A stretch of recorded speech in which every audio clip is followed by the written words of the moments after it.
Good morning বন্ধুরা, মধুমিতা রান্নাঘরে সকলকে স্বাগত। দেখো, এখন হচ্ছে ফলের সিজন, আম। তো এখন এই আম দিয়ে ভাবলাম একটা কেক বানিয়ে ফেলি। দেখো কিভাবে আমি করছি। সকলেই জানো, কিন্তু তবু আমি আমার মতো করে যেরকম করছি তোমরা দেখো কীরকমভাবে করি। প্রথমে আমটাকে আমি কেটে নেব।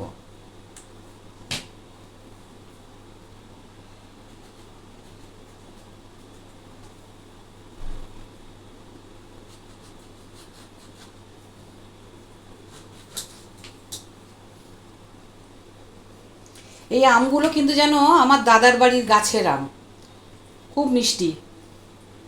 মিষ্টি আম হলে সাধারণত ম্যাঙ্গো কেকগুলো খেতে ভালো লাগে।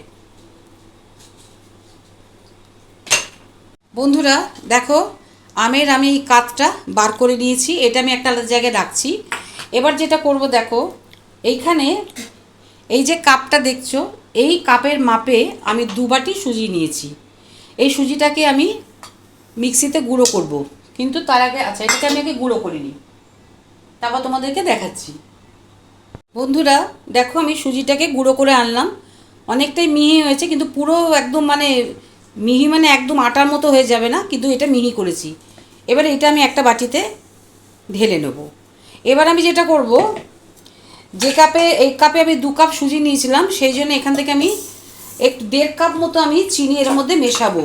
কেন মেশাবো? কারণ আম তো মিষ্টি, তাই জন্য পুরোপুরি আমি এর মধ্যে চিনিটা পুরো ভরে দেব না। এবার এইটাকে আমি গুঁড়ো করব, এটাকেও আমি গুঁড়ো করে আনবো। দেখো বন্ধুরা, আমি চিনিটা গুঁড়ো করে নিয়ে এলাম। এবার এইটাও আমি এর মধ্যে মিশিয়ে দেবো। আচ্ছা, এবার যেটা করব, এর মধ্যে আমি মিশিয়ে দেবো ছোটো এলাচের গুঁড়ো। এবার এটাকে আমি একটু ভালো করে মেশাবো। আচ্ছা, এরপরে আমি একটা যেটা কাজ করব, সেটা হচ্ছে দেখো, এই যে এখানে যে আমের কাতটা রয়েছে, এই যে আমটা যেটা রয়েছে এটা আমি নিয়ে নেবো।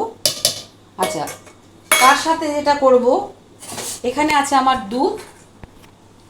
এই দুধ দেখো প্রচণ্ড সর পড়েছে, ভালো মালাই রয়েছে। এছাড়াও তোমাদেরকে আমি দেখাবো।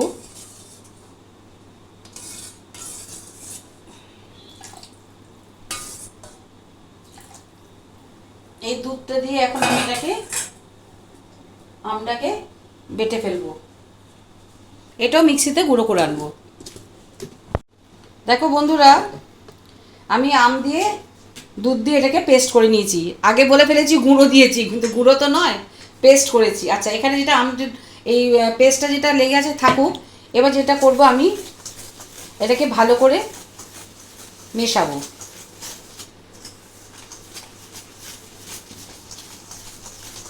আচ্ছা, এটা আগে বলে দিই, কিন্তু এই ব্যাটারটা তৈরি করতে গেলে কিন্তু একদম পাতলা করে দিলে হবে না। নর্মাল আমরা যেমন কেকের ব্যাটার তৈরি করি, অনেকটা রিবানের মতো পড়ে, এইটা কিন্তু ওইরকম রিবানের মতো পড়বে না, এটা কিন্তু একটু ঘন হবে।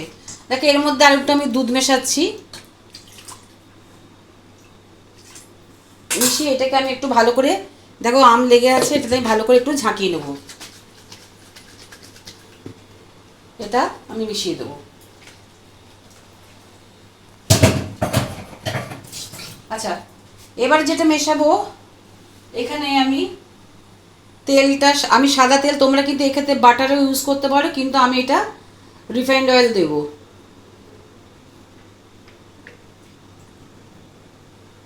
1 কাপ মতো আমি এর মধ্যে তেল দিলাম।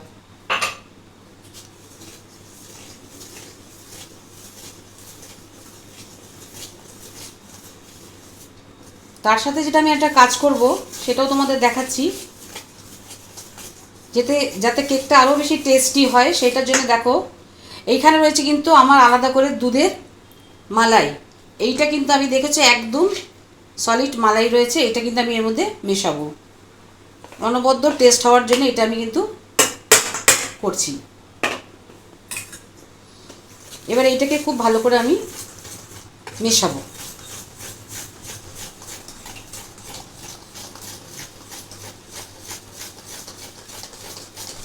এইটা কিন্তু মিশিয়ে আমাকে কিন্তু 10 মিনিট পর্যন্ত একটু রাখতে হবে, কারণ জানো তো সুজি তো, সেই জন্য সুজিটা কিন্তু একটু ফুলবে। এটাকে আমাকে একটু ঢাকা দিয়ে রাখতে হবে।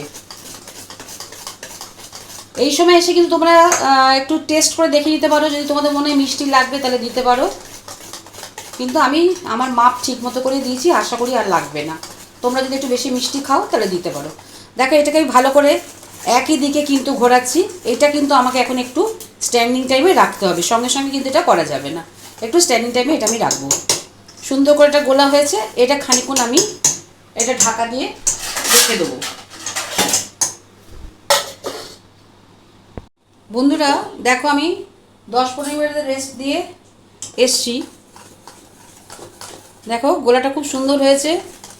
এবার আমি যেটা করব, এর মধ্যে আমি মেশাবো বেকিং পাউডার।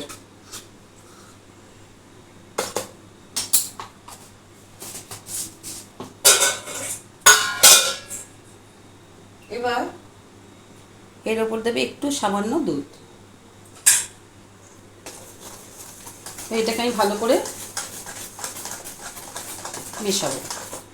এটা কিন্তু ভালো করে মিশিয়ে দিতে হবে, না হলে কিন্তু কেক ফুলবে না, নিচে চেপে বসে যাবে। এটাকে ভালো করে, বন্ধুরা দেখো বেকিং পাউডার দিয়ে আমার সুন্দরভাবে গোলা হয়ে গেছে। আচ্ছা এইটা আমি করব কি, আমার এই বাটিটা তো মোটামুটি ছোট, পুরোটা কিন্তু আমি আজকে করব না, আমি যতটা ধরবে করব, বাদ বাকিটা আমি পরে করব।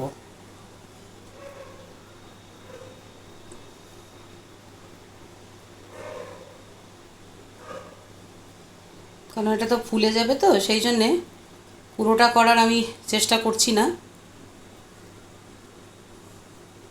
আশা করি এটাতেই হয়ে যাবে।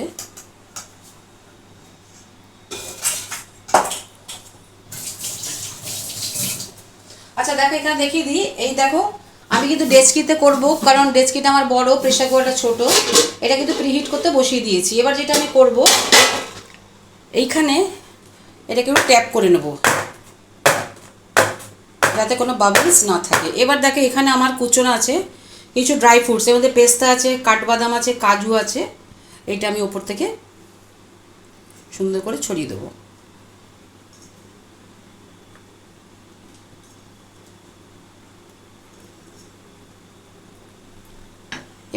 দেখো বন্ধুরা আমি আগে থেকে ডেচকিটা গরমে বসিয়ে দিয়েছিলাম, ওটা গরম হয়ে গেছে, প্রিহিটেড হয়ে গেছে।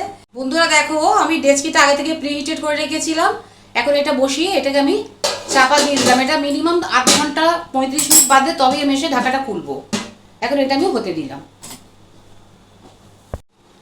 দেখো বন্ধুরা আমি 8 ঘন্টা বাদে এসছি, এবার ঢাকাটা খুলি, তোমাদের সামনে খুলছি। দেখো কেক আমার কিন্তু পুরোটাই কমপ্লিট হয়ে গেছে, কারণ আমি দেখলে বুঝতে পারি। আর দেখো কেকে গায়ে কিচ্ছু লাগছে না, একদম পরিষ্কার কেক উঠে আসছে, দেখতে পাচ্ছ, কোনো সাইড থেকেই কিচ্ছু লাগছে না, কেক একদম পুরোপুরি কমপ্লিট। এবার আমি এটাকে নিভিয়ে দেবো, গ্যাসটাকে নিভিয়ে দেবো। এবার এইটাকে আমাকে কিন্তু স্ট্যান্ডিং টাইম পর্যন্ত এটাকে রাখতে হবে ঠান্ডা হওয়ার জন্যে। ঠান্ডা হলে তারপর তোমাদেরকে আমি কেটে দেখাবো। বন্ধুরা দেখো এটা ঠান্ডা হয়ে গেছে, এবার আমি নিয়ে এসেছি, এটাকে আমি তোমাদেরকে এবার কেটে দেখাবো।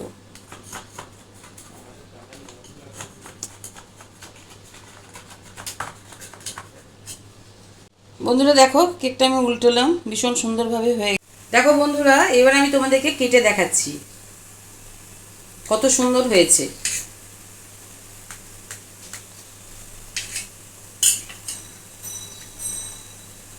দেখো কত সুন্দর নরম তৈরি হয়ে গেল আমার ম্যাঙ্গো কেক। তোমরা এইভাবে একবার বাড়িতে ম্যাঙ্গো কেক বানাও, দেখবে সবাই খেতে খুব ভালোবাসবে। আর এখন তো আমের সিজন, ভালো মিষ্টি দেখে আম নিয়ে করো, বাচ্চারাও ভালোবাসবে আর চায়ের সাথে খাবে অবসর সময়। আজকে আমার এই রেসিপিটা তোমাদের কেমন লাগলো অবশ্যই কমেন্ট। বন্ধুরা দেখো যদি আমার কেক তোমাদের পছন্দ হয়ে থাকে তাহলে অবশ্যই এরকমভাবে বাড়িতে বানাও, আর যদি ভালো লেগে থাকে তাহলে বন্ধুকে প্রচুর লাইক এবং সাবস্ক্রাইব করে এগিয়ে নিয়ে যাবে। তাহলে আজকের মতো আসি, আবার নিয়ে চলে আসবে তোমাদের জন্য নতুন কোনো রেসিপি।